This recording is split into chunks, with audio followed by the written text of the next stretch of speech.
100 கோடி ரூபாய் மதிப்பிலான பழனி கோவில் நில மோசடி வழக்கை சிபிஐ விசாரணைக்கு மாற்ற வலியுறுத்தி பழனி பேருந்து நிலையத்தில் அதிமுகவினர் கண்டன ஆர்ப்பாட்டத்தில் ஈடுபட்டு வருகிறார்கள். இதுகுறித்தான முழுமையான விவரங்களோடு செய்தியாளர் பாலாஜி இணைந்திருக்கிறார்.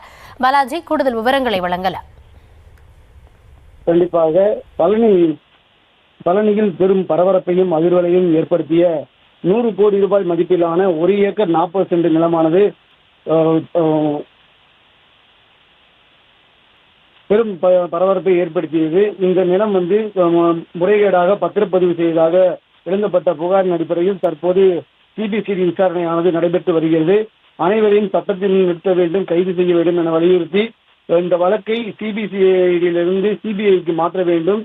இது குறித்த வழக்கு குறித்த வெள்ளை அறிக்கைகளை வெளியிட வேண்டும் என வலியுறுத்தி அதிமுக பொதுச் செயலாளர் 2 நாட்களுக்கு முன்பு போராட்டம் நடத்தப்படும் என அறிவித்திருந்தார். அதன் அடிப்படையில் இன்று பழனியில் முன்னாள் அமைச்சரும் அதிமுகவின் பொருளாளருமான திண்டுக்கல் சீனிவாசன் தலைமையில் வேடசந்தூர் முன்னாள் சட்டமன்ற உறுப்பினர் பரமசிவம் மற்றும் பழனி சட்டமன்ற உறுப்பினர் ரவி மனோகரன் முன்னிலையில் இந்த ஆர்ப்பாட்டமானது நடைபெற்று வருகிறது.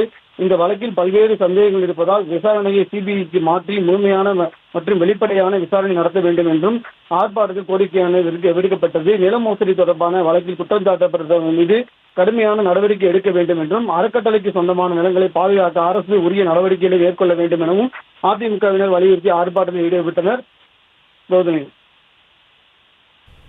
விவரங்களுக்கு நன்றி பாலாஜி.